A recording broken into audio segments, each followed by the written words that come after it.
Is it heartbreaking? Oh, hard Brexit, I see. I thought you said it was heartbreaking. I said that might be going a little bit too far, right? Heartbreaking. Is it heartbreaking? A lot of things are heartbreaking. No, I would say that, you know, Brexit is Brexit. It's not like, I guess when you use the term hard Brexit, I assume that's what you mean.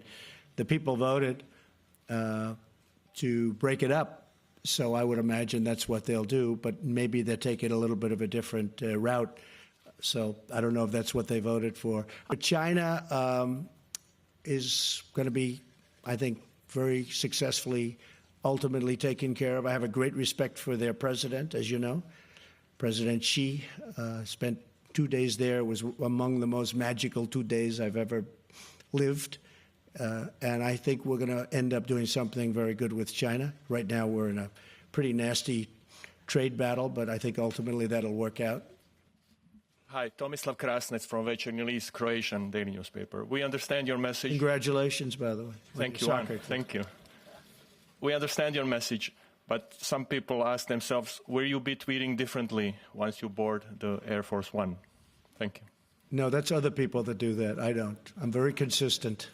I'm a very stable genius. Go ahead. Summit with President Putin, will you be raising arms control issues? Would you like to extend New START, and will you raise concerns about violations of the INF Treaty? Yes. And as a follow-up to the NATO meeting today, will you suggest to him, or would you consider stopping military exercises in the Baltic states if that's something that he requests? Well, perhaps we'll talk about that. But I will say that we are going to be talking about those three issues and many more. We'll be talking about it, Jeff. Okay? Go ahead. Did any of your allies here express any specific concerns or talk to you about any messages that they'd like you to take with you when you go to the summit? Yeah, just the opposite of concern. They actually, and they'll probably come out with a little bit of an edict, but they actually thanked me for meeting with President Putin. I look forward to the meeting. They thanked me. They thought it was a great thing that I was doing it, and they gave us our best wishes, or their best wishes. Now, with that being said, we'll see what happens. Just a loose meeting. It's not going to be big schedule. I don't think it should take a very long period of time, and we'll see where it leads. But it could lead to something very productive, and maybe it's not.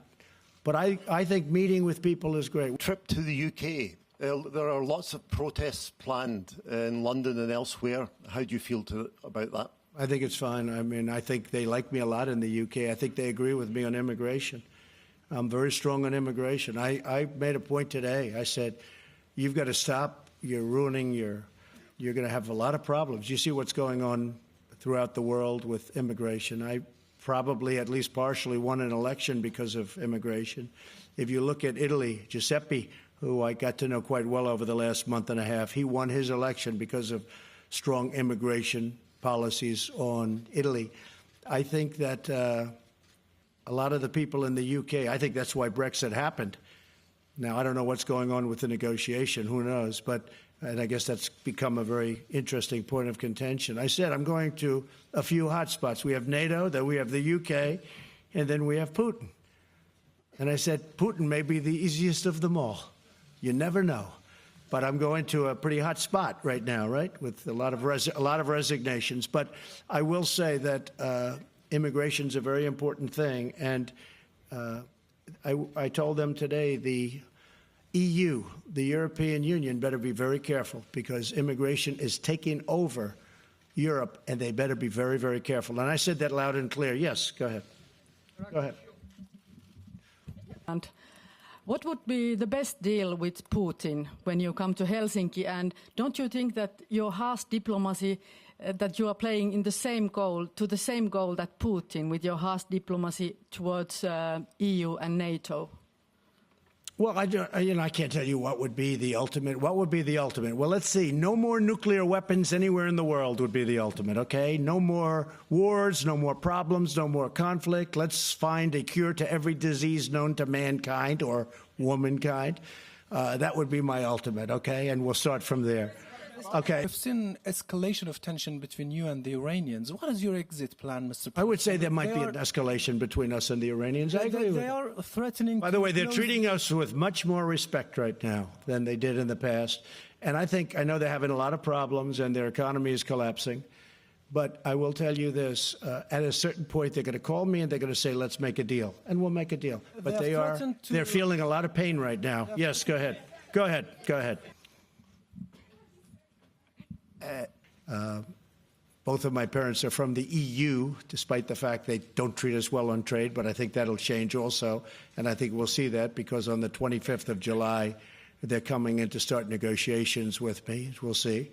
And if they don't negotiate in good faith, we'll do something having to do with all of the millions of cars that are coming into our country and being taxed at a virtually zero level, at a very low level.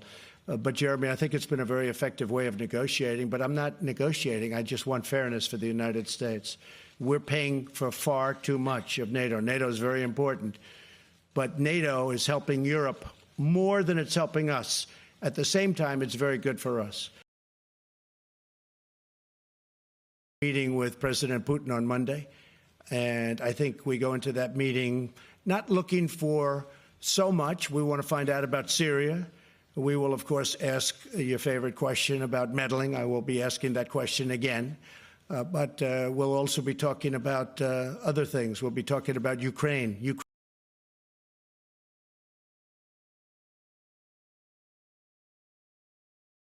What will happen with Crimea from this point on, that I can't tell you.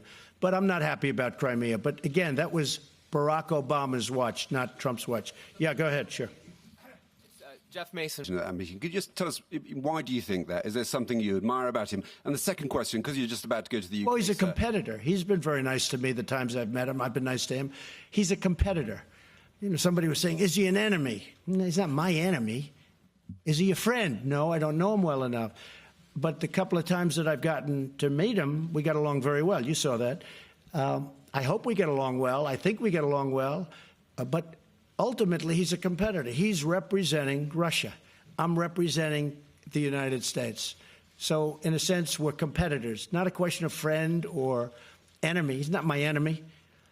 And hopefully someday, maybe he'll be a friend. It could happen. But I just don't know him very well. I've met him a couple of times. And when I did meet him, most of you people were there. Yes. And Brexit, sorry, sir.